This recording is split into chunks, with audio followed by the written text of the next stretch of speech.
तो दोस्तों आज की इस वीडियो में हम बात करने जा रहे हैं डॉन पार्ट 2 मूवी के बारे में।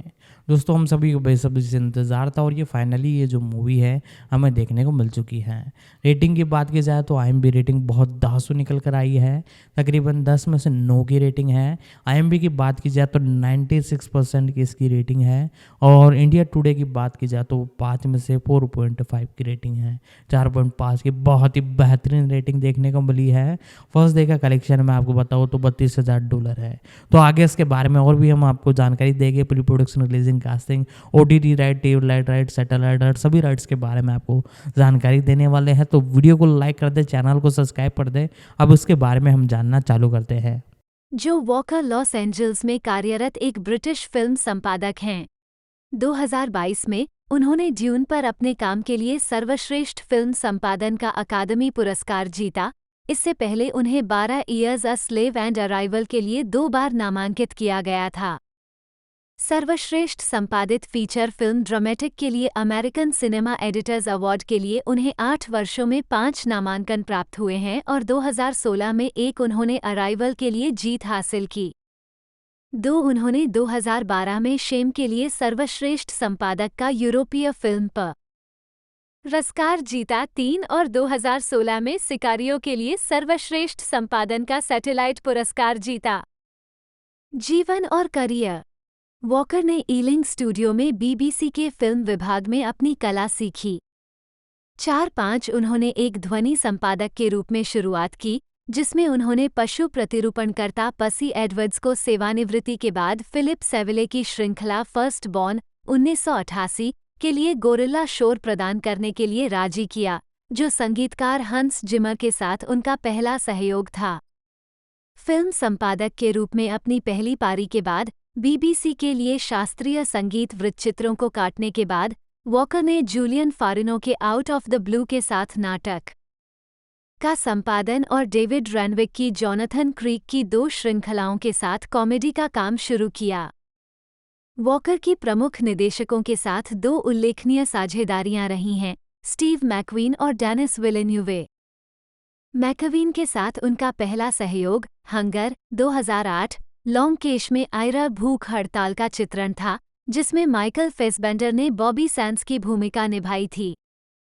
इसने कांस फिल्म फेस्टिवल में कैमरा डी और जीता।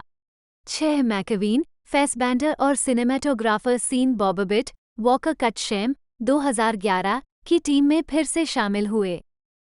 इसने एक सफल मैनहट्टनवासी की कहानी बताई जो यौन जुनून के क्षेत्र में आत्मविनाश की राह पर चल रहा था।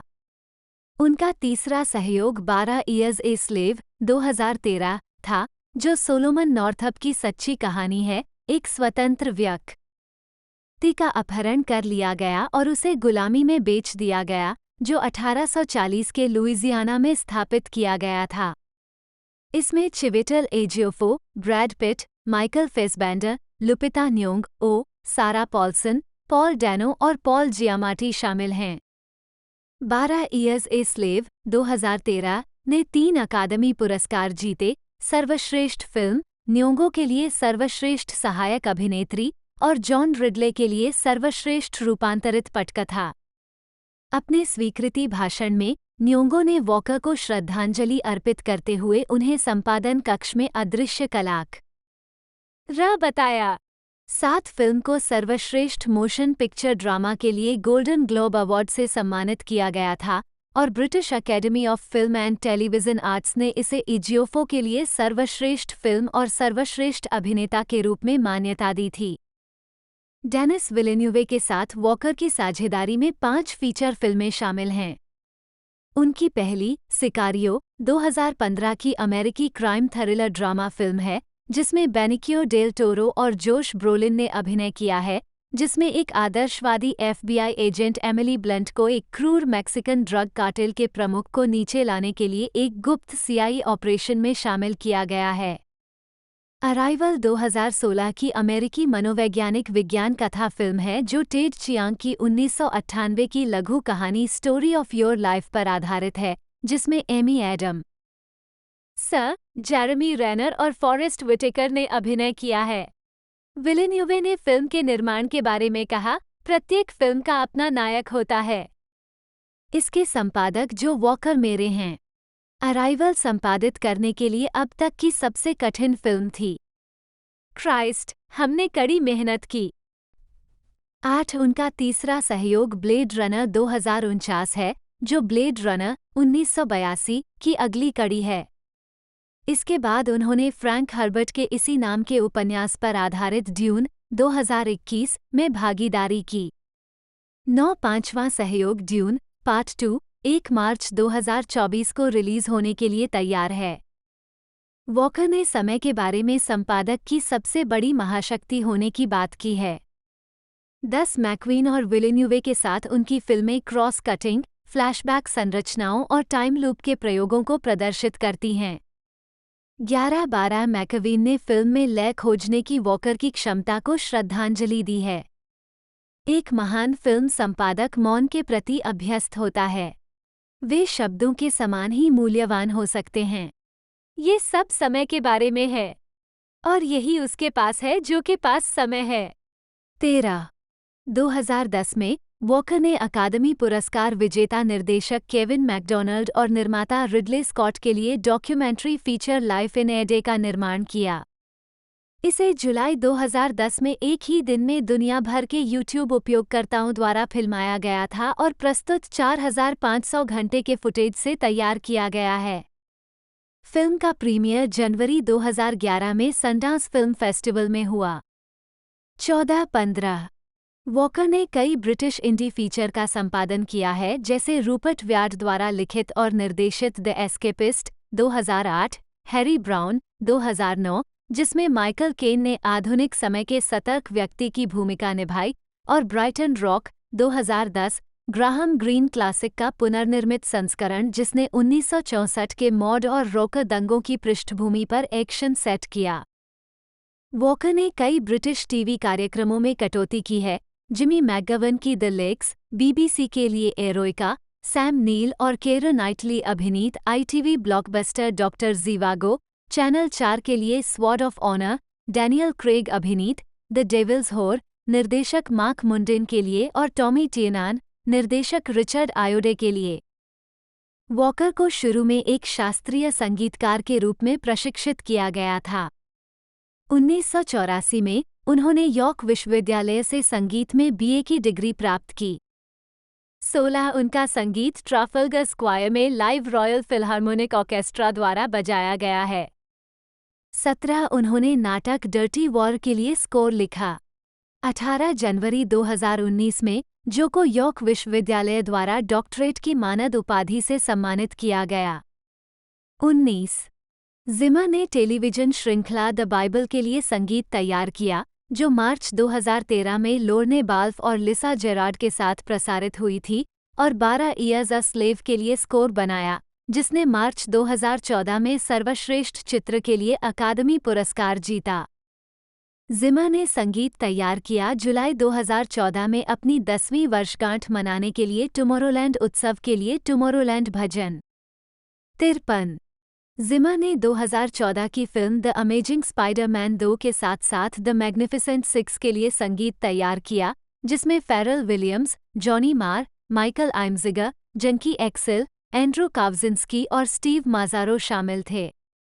54-55 जिमर ने क्रिस्टोफर नोलन की 2014 की फिल्म इंटरस्टेलर के लिए भी संगीत तैयार किया, जिससे उन्हें सर्वश्रेष्ठ मूल स्कोर के लिए एक और अकादमी पुरस्कार नामांकन मिला। 56 उन्होंने 2016 की film Batman versus Superman, Dawn of Justice के लिए संगीत तैयार करने के लिए जंकी एक्सेल के साथ साझेदारी की। मार्च 2016 में BBC न्यूज़ के साथ एक साक्षात्कार में जिमर ने कहा कि वह सुपरहीरो फिल्मों के लिए संगीत रचना से सेवानिवृत्त हो रहे हैं।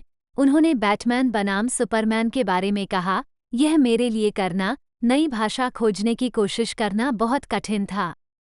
57 जिमर ने डेविड एटनबरो द्वारा प्रस्तुत 2016 BBC प्रकृति वृत्तचित्र प्लैनेट अर्थ 2 के लिए मुख्य विषय की रचना की। बाद में उन्होंने जेकब शिया और डेविड फ्लेमिंग के साथ 2017 BBC प्रकृति वृत्तचित्र ब्लू प्लैनेट 2 के लिए स्कोर तैयार किया, जिसे डेविड एटनबरो द्वारा प्रस्तुत किया गया था। 58-59 BBC रेडियो पर किर्स्टी वर्क के साथ एक साक्षात्कार में जिमर ने अक्टूबर 2022 में कहा, मुझे लगता है कि मैंने जो एकमात्र काम किया है वो सर डेविड एटनबरो के लिए उन कार्यक्रमों में काम करना है, क्योंकि यह एकमात्र काम है ऐसी चीज जो वास्तव में इस दुनिया के लिए कुछ मायने रखती है और अंततः इस बात पर प्रभाव डाल सकती है कि हम इस दुनिया के प्रति कैसे दृष्टिकोण रखते हैं। 60 जिमर ने 2016 नेटफ्लिक्स प्रोडक्शन द क्राउन के लिए मुख्य विषय की रचना की। 61 इसके अलावा 2016 में जिमर ने फिल्म स्कोरिंग की मूल बातें सिखाने वाला एक ऑनलाइन पाठ्यक्रम जारी किया। 62 इसके बाद उन्होंने क्रिस्टोफर नोलन की 2017 की फिल्म डंकर्क के लिए स्कोर तैयार किया। स्कोर का एक हिस्सा एक टिक टिक करती घड़ी की रिकॉर्डिंग पर आधारित था जो उन्हें नोलन द्वारा दी गई थी। 63 जिमर ने डेनिस विलेन्यूवे के ब्लेड रनर 2049 के स्कोर पर भी काम किया। जोहान जोहानसन के प्रोजेक्ट छोड़ने के बाद हंस जिमर और सहसा गीतकार बेंजामिन वॉल्फिस्क ने स्कोरिंग की जिम्मेदारी संभाली। 64 2018 में जिमर ने नए फीफा गान के लिए स्कोर तैयार किया, जिसे फीफा के नए आदर्श वाक्य के संदर्भ में लिविंग फुटबॉल कहा गया। 65 लिविंग फुटबॉल का उपयोग रूस में 2018 फीफा विश्व कप के लिए टेलीविजन परिचय थीम के रूप में भी किया गया था। 66 इसके अलावा 2018 में जिमर ने EA स्पोर्ट्स के फीफा वीडियो गेम फीफा 19 के लिए रैपर विंस स्टेपल्स के साथ UEFA चैंपियंस लीग एंथम को रीमिक्स किया, साथ ही इसे गेम के रिवील ट्रेलर में भी दिखाया गया। 67 जिमर ने Batman versus Superman Dawn of Justice पर काम करने का अपने अनुभव के बाद एक और सुपरहीरो फिल्म नहीं बनाने के अपने 2016 के बयान के विपरीत साइमन किनबर्ग द्वारा निर्देशित डार्क फिनिक्स के लिए स्कोर तैयार किया। 68 इसके अलावा 2019 के लिए उन्होंने जॉन फेव्यू द्वारा निर्देशित डिज्नी की द लायन किंग का फोटोरियलिस्टिक कंप्यूटर एनिमेटेड रीमेक बनाया। 69 22 अगस्त 2018 को जिमर को वंडर वुमन 1984 के संगीतकार के रूप में भी घोषित किया गया था। 18 मार्च 2019 को ये घोषणा की गई कि जिमर डेनिस विलेन्यूवे के ड्यून का स्कोरिंग करेंगे। 71 जून 2019 में जिमर को BMW के कॉन्सेप्ट वाहन विशन एम नेक्स्ट के लिए ध्वनि बनाने के लिए काम पर रखा गया था। 72 2020 में जिमर ने हिलबिली एलिगी के लिए स्कोर तैयार किया। 73 6 जनवरी 2020 को ये घोषणा की गई थी कि पिछले संगीतकार डैन रोमर के प्रोजेक्ट छोड़ने के बाद वो James Bond film No time to Die के लिए संगीतकार के रूप में कार्यभार संभालेंगे। 74 नो टाइम टू डाई के लिए स्कोरिंग पर बोलते हुए जिमर ने द हिंदू को बताया, 3 बैटमैन फिल्में करने के बाद जो आपके लिए 3 फिल्में हैं लेकिन मेरे लिए मेरे जीवन के 12 साल हैं, मैं वास्तव में समझता हूं कि डैनियल क्रेग कहाँ था। इसके साथ उन्होंने अपने जीवन के 16 साल बॉन्डर को समर्पित कर दिए। मैं न केवल अच्छा स्कोर बनाना चाहता था बल्कि थोड़ा और गहराई में जाना चाहता था और उस व्यक्ति, काम और उन सभी लोगों का सम्मान करना चाहता था जो इतने लंबे समय से इस पर काम कर रहे हैं।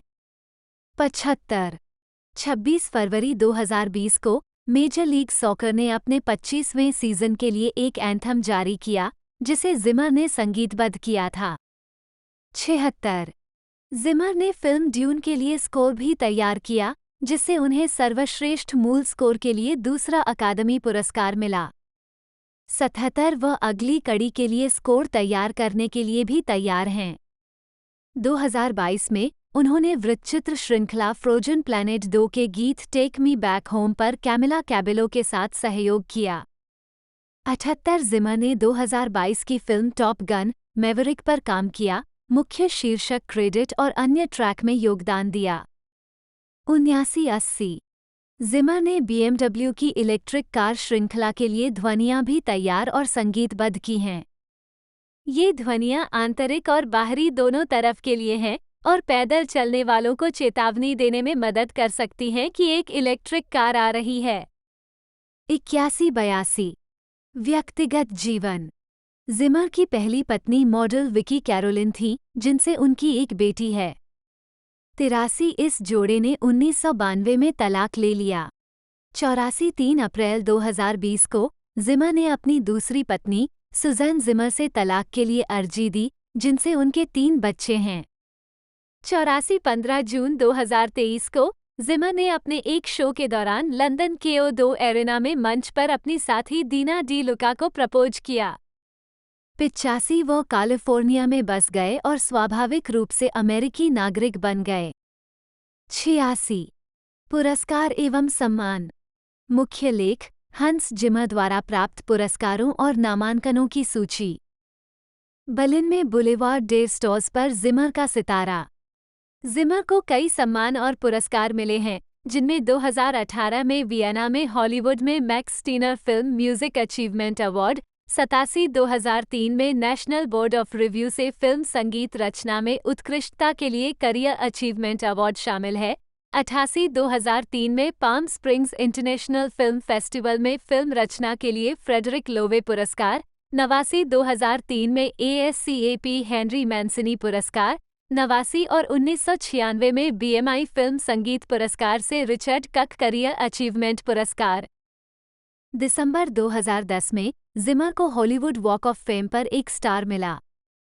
उन्होंने ये पुरस्कार अपने प्रचारक और दीर्घकालिक मित्र रोनी चेसिन को समर्पित किया, जिनकी पिछले महीने बेवली हिल्स में गोली मारकर हत्या कर दी गई थी। 90 जून 2016 में जिमर विज्ञान संचार के लिए स्टीफन हॉकिंग मेडल के उद्घाटन विजेताओं में से एक थे। 91 नवंबर 2017 में एक मुख्य बेल्ट क्षुद्रग्रह 4,95,253, 2013 ओक 8 पोलिश खगोलविदों माइकल कुसियाक और माइकल जोलनवस्की द्वारा खोजा गया था, जिसका नाम हंस जिमर रखा गया था। 92 2022 तक जिमर को अपने काम के लिए 2 जीत के साथ 12 अकादमी पुरस्कार नामांकन प्राप्त हुए हैं। पहला 1994 की फिल्म द लायन किंग के लिए 67वें अकादमी पुरस्कार में और दूसरा 94वें अकादमी पुरस्कार में 2021 की फिल्म ड्यून के लिए। 93 2 अक्टूबर 2018 को जिमर को जर्मनी के संघीय गणराज्य का ऑर्डर ऑफ मेरिट प्राप्त हुआ। 2012 में जिमर ने द नेपच्यून्स के फेरल विलियम्स के साथ 84वें अकादमी पुरस्कारों के लिए संगीत तैयार और निर्मित किया। 49 उन्होंने ABC वर्ल्ड न्यूज़ के लिए थीम संगीत का एक नया संस्करण भी तैयार किया। 50 जिमर ने क्रिस्टोफर नोलन की द डार्क नाइट ट्रिलॉजी की अंतिम किस्त द डार्क नाइट राइजेस के लिए स्कोर भी तैयार किया। फिल्म जुलाई 2012 में रिलीज हुई थी।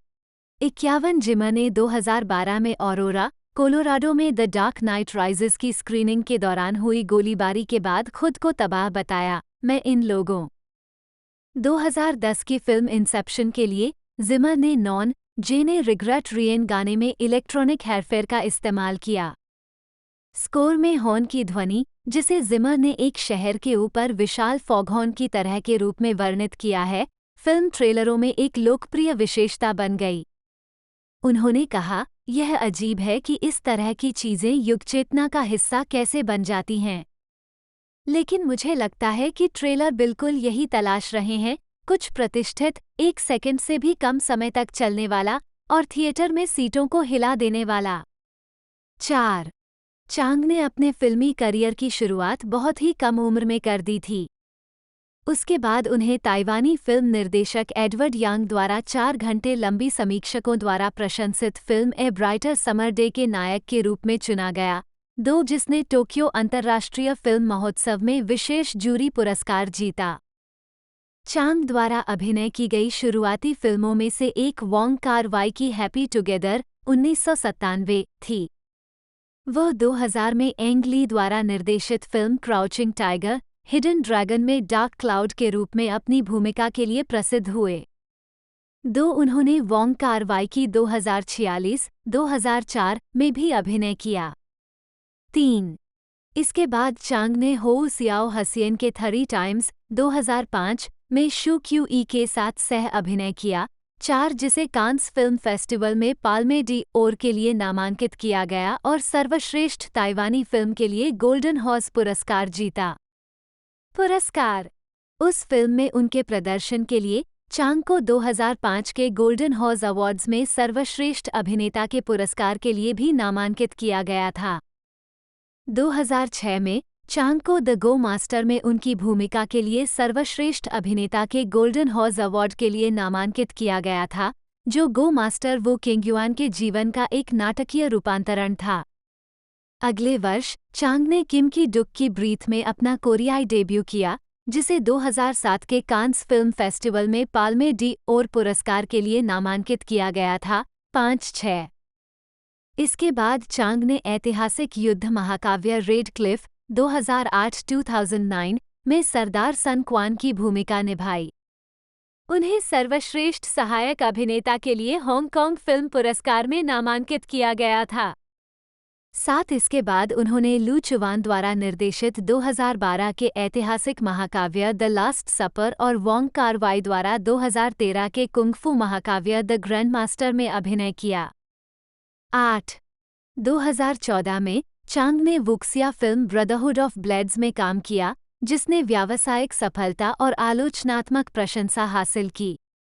उन्होंने गोल्डन हॉर्स अवार्ड्स में सर्वश्रेष्ठ अभिनेता के लिए अपना तीसरा नामांकन अर्जित किया।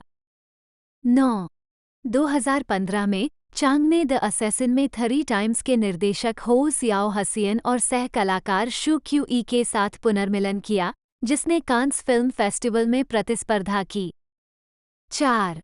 2017 में चांग ने एक्शन फिल्म मिस्टर लॉन्ग में शीर्षक किरदार निभाया, जिसे 67वें बर्लिन अंतर्राष्ट्रीय फिल्म महोत्सव के मुख्य प्रतियोगिता खंड में गोल्डन बियर के लिए प्रतिस्पर्धा करने के लिए चुना गया था। उसी वर्ष वह ब्रदरहुड ऑफ ब्लेड्स फिल्म की दूसरी किस्त के लिए लौटे।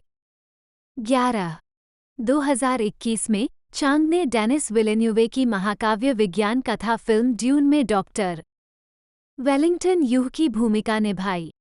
12 जिसका प्रीमियर 78वें वेनिस अंतर्राष्ट्रीय फिल्म महोत्सव में हुआ।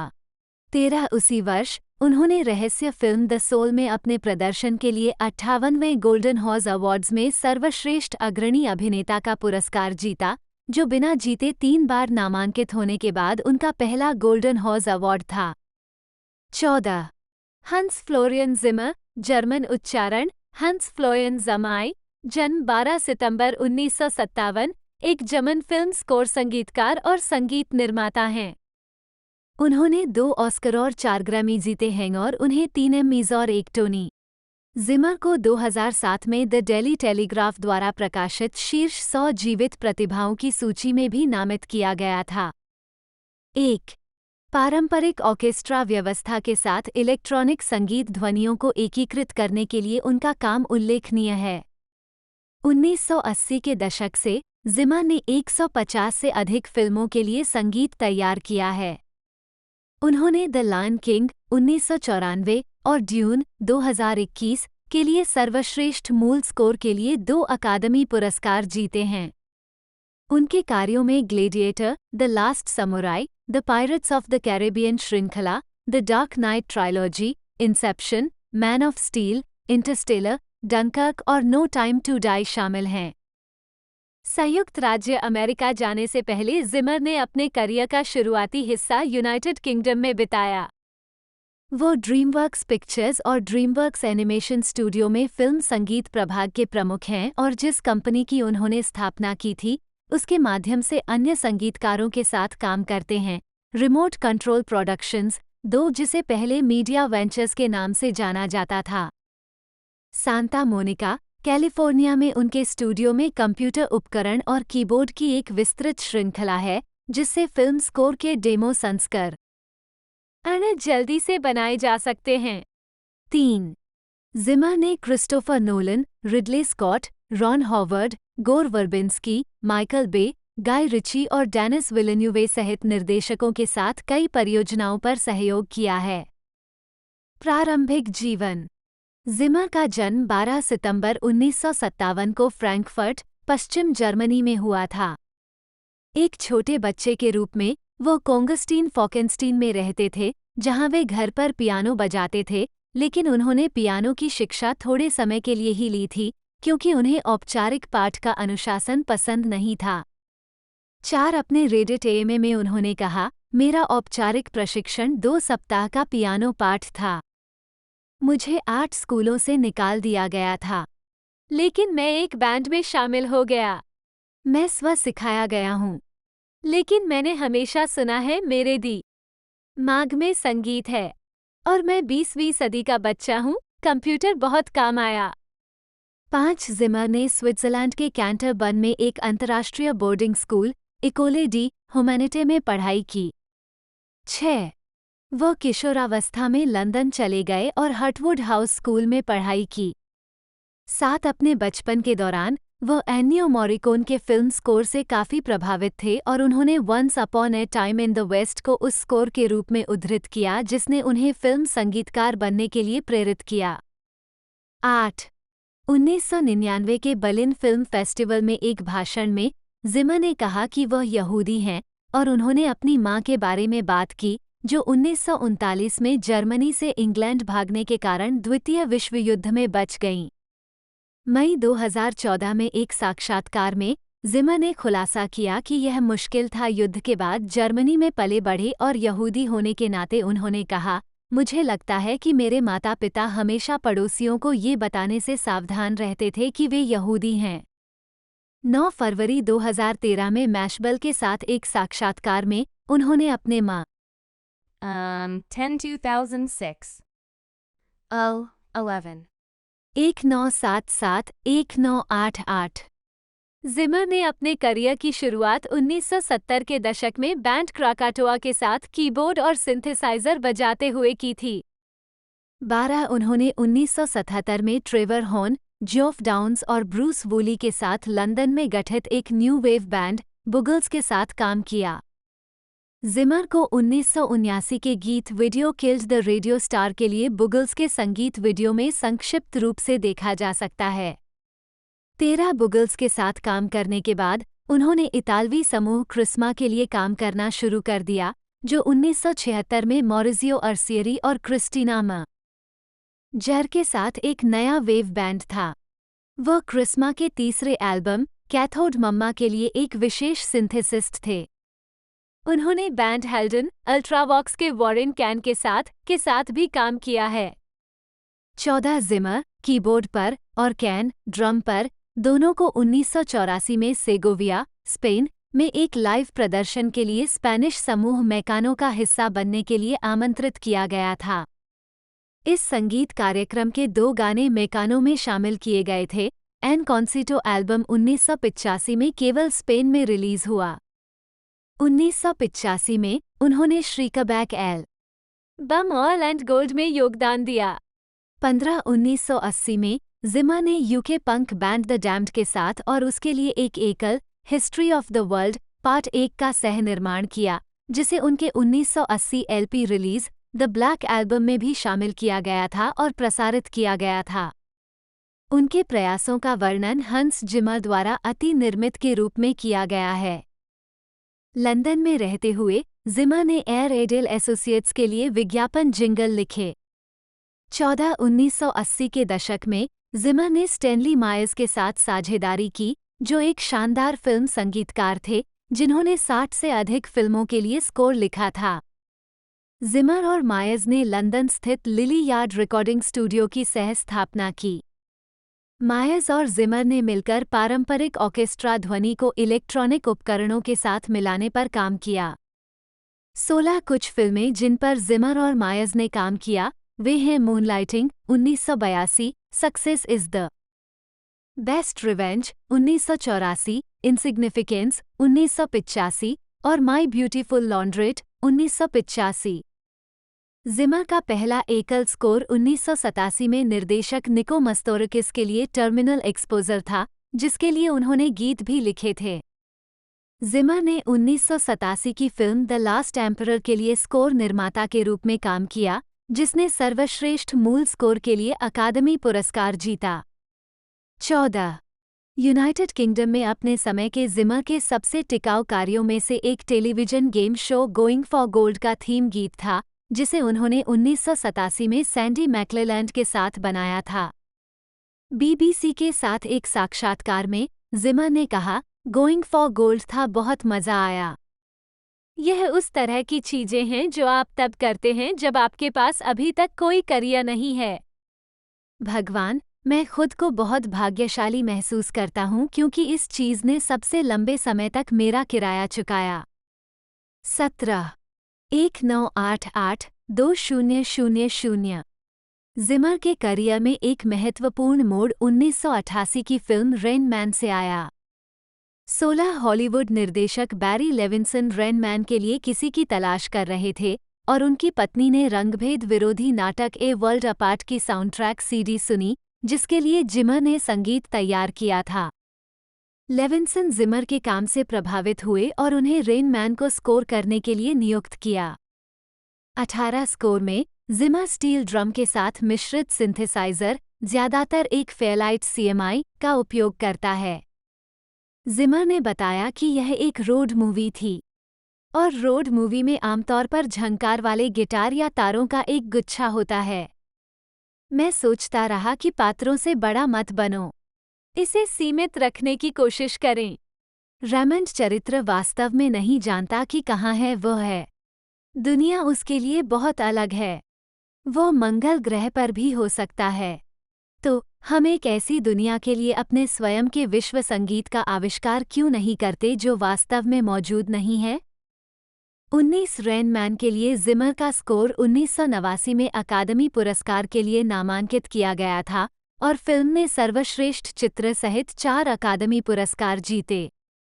20 रेन मैन के एक साल बाद जिमर को ब्रूस बेरेसफोर्ड की ड्राइविंग मिस डेजी के लिए स्कोर बनाने के लिए कहा गया, जिसने रेन मैन की तरह सर्वश्रेष्ठ चित्र के लिए अकादमी पुरस्कार जीता।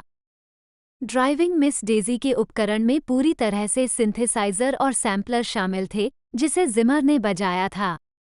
2002 में साउंड ऑन साउंड पत्रिका के साथ एक साक्षात्कार के अनुसार स्कोर के भीतर सुनाई देने वाली पियानो ध्वनियाँ रोलांड MKS-20 एक रैकमाउंट सिंथेसाइजर से आती हैं। जिमर ने मजाक में कहा, इसकी आवाज़ पियानो जैसी नहीं थी, लेकिन इसका व्यवहार पियानो जैसा था। 21 मैं जिमर का संगीत सुनता हूँ और मुझे अपनी आंखें बंद करने की भी ज़रूरत नहीं है। मैं तस्वीरें देख सकता हूँ और इसीलिए कई मायनों में मुझे पता है कि मैं हंस के साथ तस्वीरों पर बात कर सकता हूँ। वह तस्वीरों पर प्रतिक्रिया करता है। रिडले स्कॉट, निर्देशक और निर्माता और जिमर के साथ लगातार सहयोगी। 22 जिमर द्वारा रिडले स्कॉट की 1991 की फिल्म थैमा एंड लुइस के साउंडट्रैक में फिल्म में थंडरबर्ड थीम पर पीट हैकॉक द्वारा ट्रेडमार्क स्लाइड गिटार प्रदर्शन दिखाया गया था। एक किशोर के रूप में जिमर हैकॉक के प्रशंसक थे और फिल्म स्कोर पर उनके सहयोग में K2 और ड्रॉप जोन शामिल हैं। 23 जिमर ने टोनी स्कॉट की 1993 की फिल्म ट्रू रोमांस के लिए थीम लिखी, जिसे उन्होंने कार्ल ऑर्फ के गेसेनहाउर पर आधारित किया। गेसेनहाउर का उपयोग पहले 1973 की फिल्म बैडलैंड्स में किया गया था, जिसमें एक हिंसक अपराध के द भाग रहे एक युवक और लड़की की समान कहानी थी। 24/9 मारिम्बा पर प्रदर्शित आकर्षक विषय वस्तु फिल्म की हिंसा से बिल्कुल विपरीत है। 25 1992 की film the power of one के लिए स्कोर की रिकॉर्डिंग में अफ्रीकी गायकों और ड्रमों का उपयोग करने के लिए जिमर ने अफ्रीका की यात्रा की। इस काम के बल पर वॉल्ट डिज्नी फीचर एनिमेशन ने 1994 की फिल्म द लायन किंग के लिए स्कोर तैयार करने के लिए जिमर से संपर्क किया। ये किसी एनिमेटेड फिल्म के लिए उनका पहला स्कोर था। जिमर ने कहा कि वह साउंडट्रैक के कुछ हिस्सों को रिकॉर्ड करने के लिए दक्षिण अफ्रीका जाना चाहते थे, लेकिन द पावर ऑफ वन पर काम करने के बाद विध्वंसक फिल्में करने के लिए उनके पास पुलिस रिकॉर्ड होने के कारण वो देश का दौरा करने में असमर्थ थे। डिज्नी स्टूडियो के मालिकों ने आशंका व्यक्त की कि अगर जिमर दक्षिण अफ्रीका गए तो उन्हें मार दिया जाएगा, इसलिए लेबो एम की यात्रा के दौरान गायक मंडलियों की रिकॉर्डिंग का आयोजन किया गया था। 26 जिमर ने द लायन किंग पर अपने काम के लिए कई पुरस्कार जीते, जिनमें सर्वश्रेष्ठ मूल स्कोर के लिए एक अकादमी पुरस्कार, एक गोल्डन ग्लोब और 2 ग्रामी शामिल हैं। 1997 में स्कोर को ब्रॉडवे संगीत संस्करण में रूपांतरित किया गया, जिसने 1998 में सर्वश्रेष्ठ गीत के लिए टोनी पुरस्कार जीता। 27-28 अप्रैल 2012 तक द लायन किंग का संगीत संस्करण अब तक का सबसे अधिक कमाई करने वाला ब्रॉडवे शो है, $853 और 80 सेंट मिलियन की कमाई की। 29 टोनी स्कॉट की 1995 की फिल्म क्रिम्सन टाइड के लिए जिमर के स्कोर ने मुख्य विषय के लिए ग्रैमी पुरस्कार जीता, जो पारंपरिक ऑर्केस्ट्रा वाद्ययंत्रों के स्थान पर सिंथेसाइजर का भारी उपयोग करता है।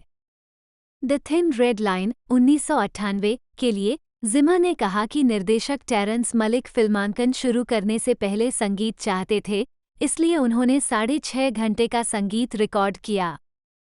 19 जिमर की अगली परियोजना द प्रिंस ऑफ इजिप्ट 1998 थी, जिसे ड्रीमवर्क्स एनिमेशन द्वारा निर्मित किया गया था। उन्होंने निर्देशकों से इजरायली यम नी गायिका ओफ्रा हाजा का परिचय कराया और उन्हें लगा कि वह इतनी सुंदर हैं कि उन्होंने फिल्म में एक पात्र को उसके जैसा दिखने के लिए डिज़ाइन किया। 1998 की film the thin red line के लिए जिमर का स्कोर उनके सबसे महत्वपूर्ण कार्यों में से एक माना जाता है। फिल्म के चरमोत्कर्ष पर 9 मिनट का संकेत The Journey to the Line 4 तारों पर आधारित एक आवर्ती विषय का उपयोग करता है, जिसे टिक टिक करती घड़ी रूपांकन के साथ जोड़ा गया है, जिसे जिमर द्वारा रचित बाद के अंकों की एक श्रृंखला में चित्रित किया गया है। 30 इस टुकड़े का उपयोग कई ट्रेलरों और वीडियो गेम में किया गया है और फिल्म निर्माताओं द्वारा इसे नाटकीय दृश्यों के लिए एक अस्थायी ट्रैक के रूप में उपयोग करने की प्रवृत्ति के कारण इसे वर्जित क्यू उपनाम मिला है। 31-2000-2012 2008 में द डार्क नाइट प्रीमियर में जिमर। 2000 के दशक में जिमर ने रिडले स्कॉट की 3 फिल्मों ग्लेडिएटर 2000, ब्लैक हॉक डाउन और हैनिबल 2001 सहित हॉलीवुड की ब्लॉकबस्टर फिल्मों के लिए संगीत तैयार किया।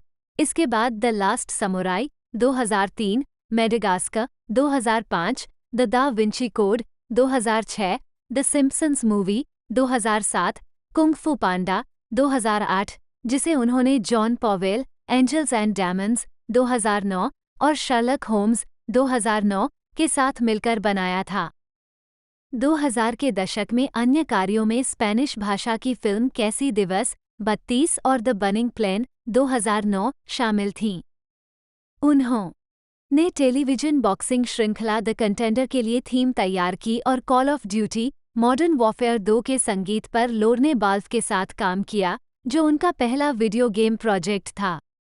33 जिमर ने वीडियो गेम क्राइसिस 2 के लिए स्कोर बनाने के लिए संगीतकार बोरिस्लाव स्लावोव और टिल्मन सिलिस्कर के साथ भी सहयोग किया। 34 अक्टूबर 2000 में जिमर ने गेंट में 27वें वार्षिक फ्लैंडर्स इंटरनेशनल फिल्म फेस्टिवल में ऑर्केस्ट्रा और गायक मंडल के साथ पहली बार लाइव कॉन्सर्ट में प्रदर्शन किया।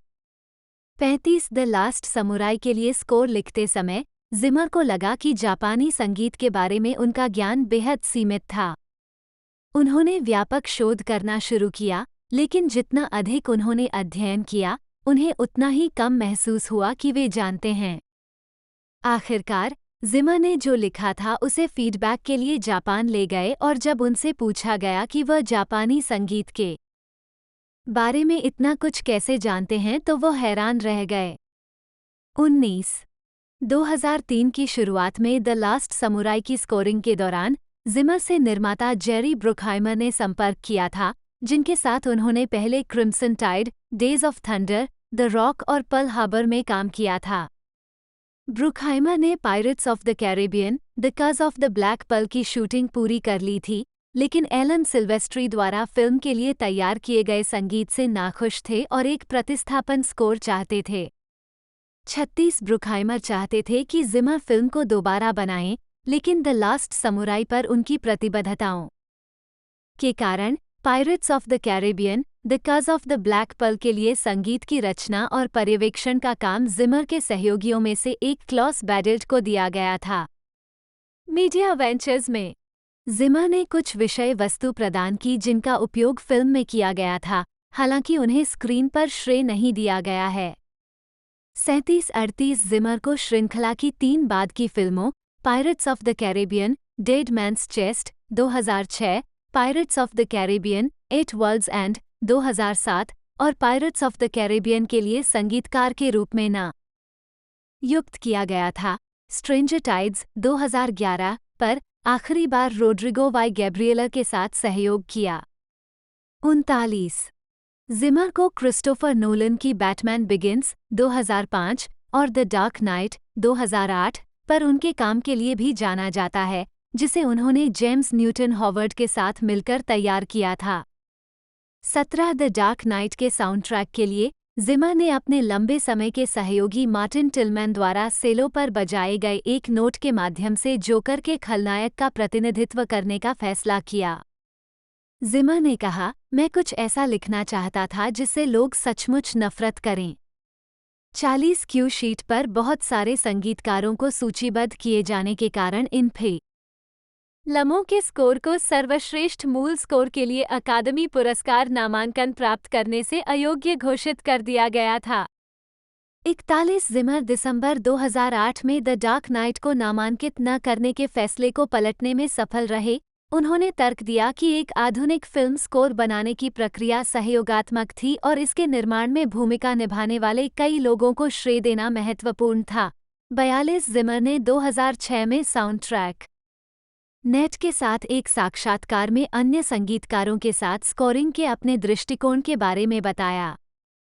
मूल रूप से मेरा यह विचार था कि इस तरह के काम के आसपास किसी प्रकार का समुदाय बनाना संभव होना चाहिए, और मुझे लगता है कि शीर्षकों को गंदा करके आप संगीतकार हैं, आप संयोजक हैं, आप ऑर्केस्ट्रेटर हैं, यह नहीं है। इससे हमें और अधिक सहयोगात्मक ढंग से काम करने में मदद मिली।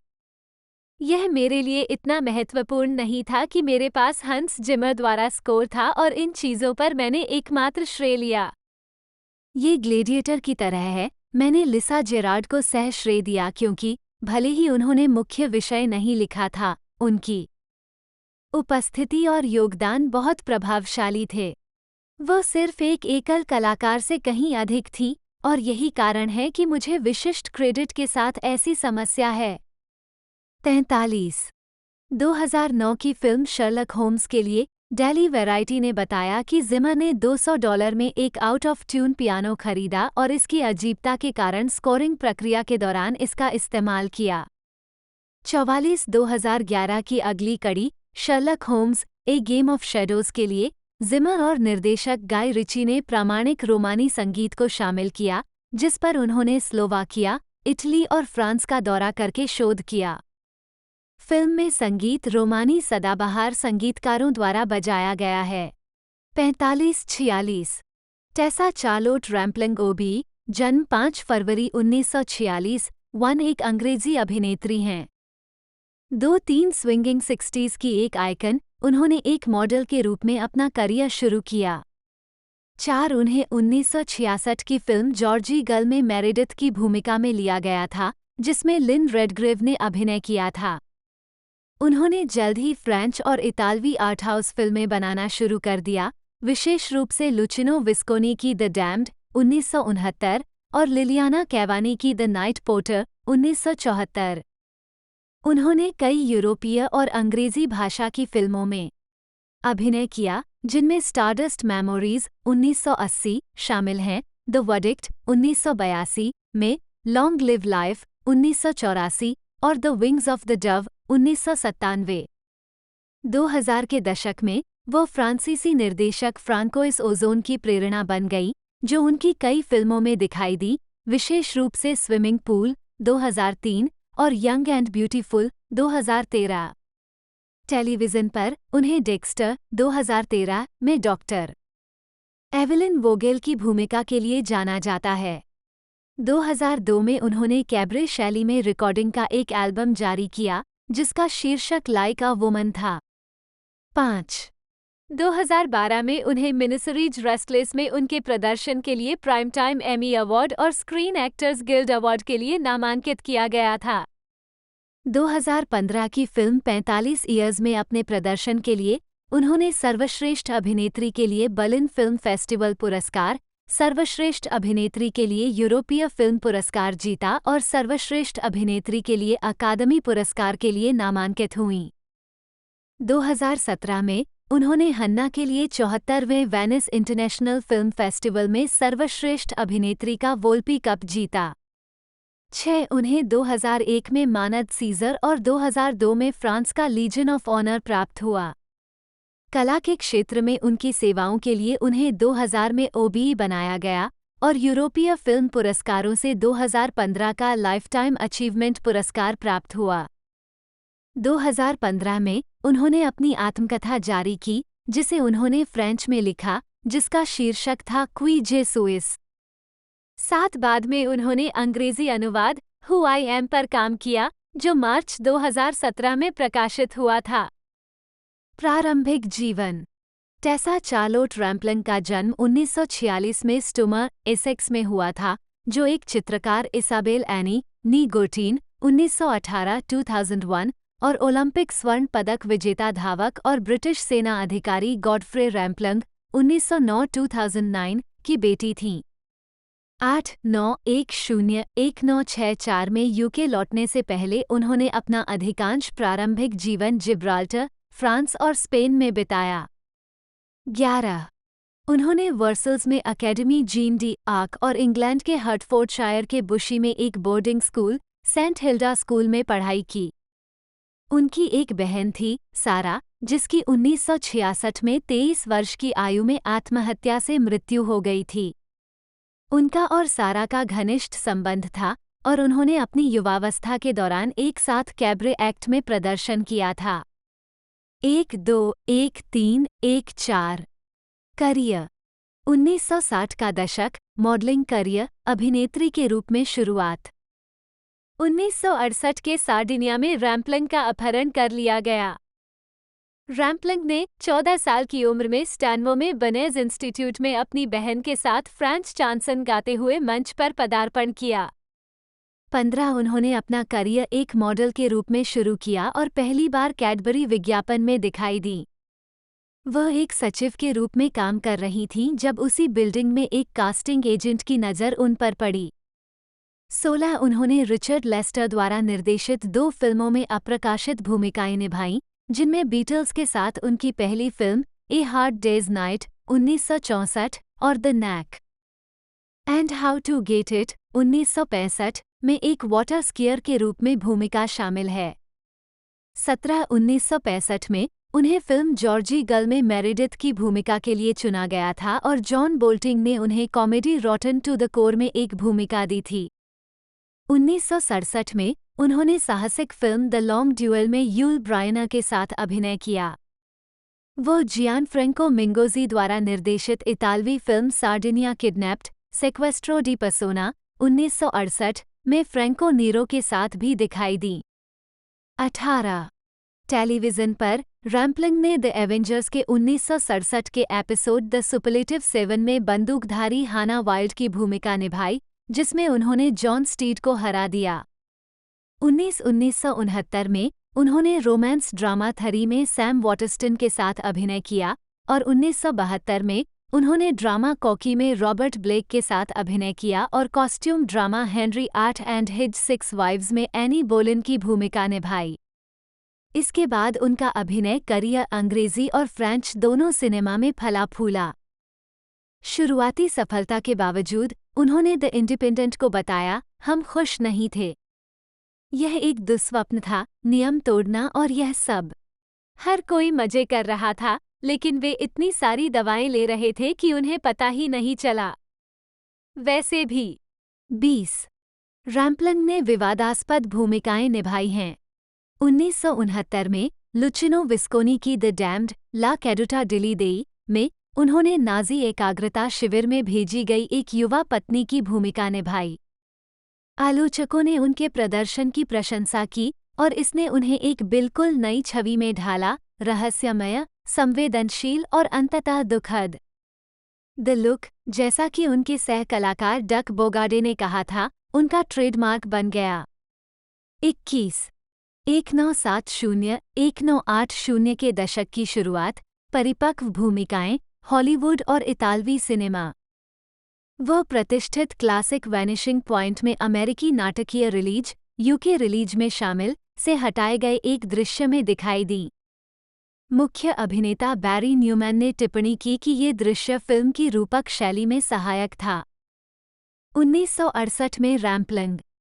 1974 की द नाइट पोर्टर में, जिसमें वो फिर से डक बोगाडे के साथ दिखाई देती है, वो एक पूर्व एकाग्रता शिविर कैदी की भूमिका निभाती है, जो द्वितीय विश्व युद्ध के बाद एक पूर्व शिविर रक्षक, बोगाडे, के साथ फिर से मिलती है, जिसके साथ उसका एक अस्पष्ट, दुखद संबंध था। उनका रिश्ता फिर से शुरू होता है और वो एक बार फिर उसकी रखैल और शिकार बन जाती है। 1974 में उन्होंने हेमट न्यूटन की प्लेबॉय तस्वीरों के लिए नग्न तस्वीरें खींचवाईं। 1976 में उन्होंने 48वें अकादमी पुरस्कार में एंथनी हॉपकिंस के साथ सर्वश्रेष्ठ कला निर्देशन सेट सजावट पुरस्कार के लिए सह प्रस्तुति दी। 1974 में रैम्पलिंग ने जॉन बर्मनर की साइंस फिक्शन फिल्म जरदोज में शॉन कॉनरी के साथ अभिनय किया। उन्होंने फॉक्सट्रॉट 1976 में पीटर ओ टूल और ओर्कर 1977 में रिचर्ड हैरिस के साथ भी अभिनय किया। उन्होंने रेमंड चैंडलर की जासूसी कहानी फेयरवेल माई लवली 1975 की अच्छी तरह से प्राप्त रीमेक में अग्रणी महिला के रूप में अमेरिकी दर्शकों से पहचान हासिल की, जिसमें रॉबर्ट मिचम ने फिलिप मार्लो की भूमिका निभाई, और बाद में वुडी एलन की स्टारडस्ट मेमोरीज 1980 के साथ और द वर्डिक्ट 1982 में सिडनी ल्यूमैट द्वारा निर्देशित एक प्रशंसित नाटक जिसमें पॉल न्यूमैन ने अभिनय किया था। प्रशस्ति पत्र आवश्यक। 1980 और 1990 के दशक के मध्य रैम्पलिंग ने पंत फिल्म मैक्स मोन अमोर 1986 में अभिनय करने और थ्रिलर एंजल हॉट 1987 में दिखाई देने से पहले क्लाउड लेलोच की 1984 की फिल्म विवा लावी लॉन्ग लाइव लाइफ में अभिनय किया। अवसाद के कारण वो एक दशक तक लोगों की नज़रों से दूर रहीं। 1990 के दशक के अंत में वह the wings of the Dove 1997 में दिखाई दी, ग्रेट एक्सपेक्टेशंस 1998 के बीबीसी टेलीविजन रूपांतरण में मिस हविशम की भूमिका निभाई और एंटोन चेकोव की द चेरी ऑर्चर्ड 1999 के फिल्म रूपांतरण में अभिनय किया। माइकल कैकोयानिस द्वारा निर्देश। त प्रशस्ति पत्र आवश्यक। 1997 में वो 54वें वेनिस अंतर्राष्ट्रीय फिल्म महोत्सव में जूरी सदस्य थीं। 2000 के दशक। 2001 के कांस फिल्म समारोह में रैम्पलिंग ने 2000 के दशक में उन्हें वापस फिल्म में लाने का श्रेय फ्रांकोइस ओज़ोन को दिया। यह वह समय था जब उन्हें अपनी बड़ी बहन सारा की मृत्यु का सामना करना पड़ा था, जिसने 1966 में समय से पहले जन्म देने के बाद 23 वर्ष की उम्र में आत्महत्या कर ली थी। उन्होंने द गार्जियन को बताया, मैंने सोचा कि इतने लंबे समय तक उसे अपने साथ नहीं रहने देने के बाद मैं उसे अपनी जिंदगी में वापस लाना चाहूँगा। 21 ओज़ोन के स्विमिंग पूल 2003 में उनके द्वारा निभाया गया किरदार सारा मॉर्टन का नाम उनकी बहन के सम्मान में रखा गया था। रैम्पलिंग के जीवन के अधिकांश समय में उसने कहा कि उसकी बहन की मृत्यु मस्तिष्क रक्तस्राव से हुई थी। जब उसे और उसके पिता को सारा की मृत्यु के बारे में पता चला, तो वे इस बात पर सहमत हुए कि वे उसकी मां को कभी सच्चाई नहीं जानने देंगे। 2001 में रैम्पलिंग की मां की मृत्यु होने तक उन्होंने इसे गुप्त रखा। 21 रैम्पलिंग टोनी स्कॉट के स्पाई गेम 2001 में दिखाई दी और उन्होंने under the sand 2000, swimming pool 2003 और लेमिंग 2005 के लिए सीजर पुरस्कार नामांकन अर्जित किया। 59 साल की उम्र में वो लॉरेंट कैंटेट की हेडिंग साउथ वॉज ले सूद में दिखाई दी, जो 2005 में यौन पर्यटन पर बनी फिल्म थी। वो फ्रांसीसी साहित्य की प्रोफेसर एलेन के रूप में दिखाई दी, जो यौन ध्यान पाने के लिए 1970 के दशक में हैती में छुट्टियां मनाती है, जो उसे घर पर नहीं मिलता है। प्रशस्ति पत्र आवश्यक। हिदेओ कोजिमा ने 2004 में रिलीज हुए अपने game Metal Gear Solid 3 Snake Eater के मुख्य प्रतिद्वंद्वी द बॉस के लिए रैम्पलिंग की समानता का उपयोग किया। भूमिकाओं की अपनी पसंद पर रैम्पलिंग ने कहा, मैं आमतौर पर लोगों का मनोरंजन करने के लिए फिल्में नहीं बनाती हूँ। मैं उन हिस्सों को चुनती हूँ जो मुझे अपनी बाधाओं को तोड़ने की चुनौती देते हैं। खा जाने, दंडित करने, अपमानित करने या आत्मसमर्पण करने की आवश्यकता इसका प्राथमिक हिस्सा लगती है। मानव स्वभाव का, और यह निश्चित रूप से सेक्स का एक बड़ा हिस्सा है। ये जानने के लिए कि सामान्य का क्या मतलब है, आपको अजीबता के ज्वार से गुजरना होगा। 24 अभिनेत्री ने बेसिक इंस्टिंक्ट 2, 2006 जैसी यौन उत्तेजक फिल्मों में काम करना जारी रखा है। 2008 में उन्होंने द डचेस में केरा नाइटली के शीर्षक चरित्र की मां काउंटेस स्पेंसर की भूमिका निभाई और पोस्ट एपोकैलिक थ्रिलर बेबीलोन एडी में हाई प्रीस्टेस की भूमिका निभाई। 2002 में उन्होंने कॉमे उने फेम या ए वुमन नामक एक एल्बम रिकॉर्ड किया। ये फ्रेंच और अंग्रेजी दोनों में है और इसमें ऐसे अंश शामिल हैं जो बोले गए शब्दों के साथ साथ रैम्पलिंग द्वारा गाए गए चयन भी हैं। प्रशस्ति पत्र आवश्यक। फरवर 2006 में रैम्पलिंग को 56वें बर्लिन अंतर्राष्ट्रीय फिल्म महोत्सव में जूरी अध्यक्ष के रूप में नामित किया गया था। उन्हें वोग, इंटरव्यू और एले मैगजीन और क्रश फैंजीन के कवर पर देखा गया है। 2009 में उन्होंने जुएर्गेन टेलर के लिए मोनालिसा के सामने नग्न तस्वीर खिंचवाई। 25 2009 में रैम्पलिंग टॉड सोलोन्स्की लाइफ ड्यूरिंग वॉर टाइम में दिखाई दिए। 2010 का दशक। 2009 में 66वें वेनिस अंतर्राष्ट्रीय फिल्म महोत्सव में रैम्पलिंग। 2010 में उन्होंने एक आतंकवादी थ्रिलर क्लीनस्किन का फिल्मांकन पूरा किया और dystopian romantic fantasy never let me go में मिस एमिली की भूमिका निभाई। 26-27 वह डांस ड्रामा स्ट्रीडेंस 3D में हेलेना और माइकल यॉर्क और रटगर हाउर के साथ the mill and the cross में नन मैरी के रूप में भी दिखाई दी। 2011 में रैम्पलिंग ने ऑस्ट्रेलियाई नोबेल पुरस्कार विजेता पैट्रिक वाइट के उपन्यास The Eye of the Storm, Judy Davis और जेफरी रश के साथ के फ्रेड शेपेसी निर्देशित रूपांतरण में एलिजाबेथ हंटर की भूमिका निभाई। 2011 में वह लाज वॉन ट्रायर के मेलांचोलिया में भी दिखाई दी। 2012 की मिनिसीरीज रेस्टलेस में उनकी भूमिका के लिए रैम्पलिंग को प्राइम टाइम एमी अवार्ड और स्क्रीन एक्टर्स गिल्ड अवार्ड के लिए नामांकित किया गया था। 2013 में वो डेक्स्टर के 8वें सीजन में डॉक्टर एवेलिन वोगेल के रूप में दिखाई दी। 28 रैम्पलिंग नाटक ज्यूनेट जोली में एलिस और नाइट ट्रेन टू लिस्बन में बुजुर्ग एड्रियाना डो प्राडो के रूप में भी दिखाई दी। अन्य टेलीविजन भूमिकाओं में ITV नाटक ब्रॉडचर्च 2015, 29 और BBC नाटक लंदन स्पाई 2015 शामिल हैं। 2014 में उन्हें अपने नए लिपस्टिक अभियान को लॉन्च करने के लिए नास कॉस्मेटिक्स का नया चेहरा नामित किया गया था। 2015 में रैम्पलिंग ने एंड्रू हाई की 45 ईयर्स में टॉम कर्टेने के साथ अभिनय किया। 31-32 फिल्म एक जोड़े के बारे में है जो अपनी 45वीं शादी की सालगिरह मनाने की तैयारी कर रहे हैं, तभी पति की लापता पिछली प्रेमिका के बारे में नई जानकारी सामने आती है। 45 ईयर्स को 65वें बर्लिन अंतर्राष्ट्रीय फिल्म महोत्सव के मुख्य प्रतियोगिता खंड में प्रदर्शित किया गया था। 33-34 उन्होंने सर्वश्रेष्ठ अभिनेत्री का सिल्वर बियर जीता और टॉम कर्टेने ने सर्वश्रेष्ठ अभिनेता का सिल्वर बियर जीता। 35 इस भूमिका के लिए उन्होंने सर्वश्रेष्ठ अभिनेत्री के लिए Los Angeles film critics association पुरस्कार भी जीता। 36 सर्वश्रेष्ठ अभिनेत्री के लिए यूरोपीय फिल्म पुरस्कार, सर्वश्रेष्ठ अभिनेत्री के लिए अकादमी पुरस्कार के लिए नामांकित किया गया और BIFA पुरस्कार के लिए नामांकन भी प्राप्त किया।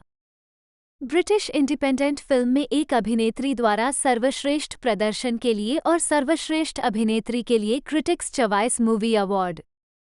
प्रशस्ति पत्र आवश्यक। 2009 में वेनिस फिल्म फेस्टिवल में शर्ली हेंडरसन, टॉड सोलोन्स और रैम्पलिंग। 2016 में रैम्पलिंग ने कहा कि नामांकित व्यक्तियों के बीच नस्लीय विविधता की कमी के कारण उस वर्ष के ऑस्कर समारोह का बहिष्कार करने के प्रयास गोरे लोगों के प्रति नस्लवादी थे। 37 उनकी टिप्पणियों को चेल्सी क्लिंटन ने अपमानजनक और अज्ञानतापूर्ण कहा था और क्लिंट ईस्टवुड ने टिप्पणियों का बचाव किया था। रैम्पलिंग ने बाद में अपनी टिप्पणियों के लिए माफी मांगी और खेद व्यक्त किया कि उनके बयानों की गलत व्याख्या की गई। 38-39 उसी वर्ष रैम्पलिंग ने यूनिसेफ की सहायता के लिए Roger Moore, Stephen Fry, Ewan McGregor, Joan Collins, Joanna Lumley, Michael Caine, David Walliams, Paul McKenna और माइकल बॉल के साथ मिलकर बच्चों के परीक्षा ऐप गिविंग टेल्स का समर्थन किया।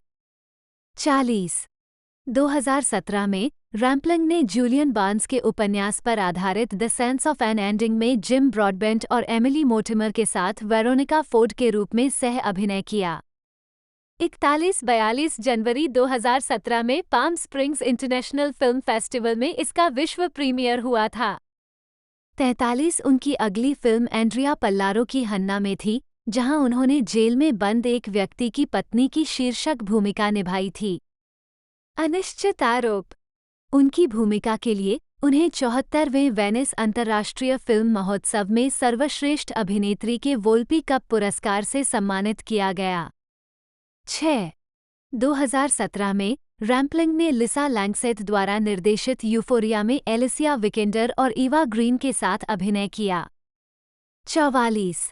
2020 जनवरी 2019 में उन्हें 2021 डेनिस विलेन्यूवे फिल्म ड्यून में रेवरेंड मदर गयूस हेलेन मोहियम के रूप में चुना गया था।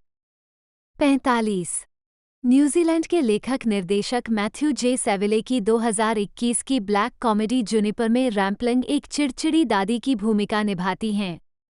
46-47 व्यक्तिगत जीवन 1968 में रैम्पलिंग 1972 में रैम्पलिंग ने न्यूजीलैंड के अभिनेता और प्रचारक ब्रायन साउथकॉम्ब से शादी की। 48 और 1976 में तलाक लेने से पहले उनका एक बेटा बार्नबी साउथकॉम्ब, जो एक टेलीविजन निर्देशक बन गया था। 49-50 बताया गया कि यह जोड़ा एक साथ रह रहा था।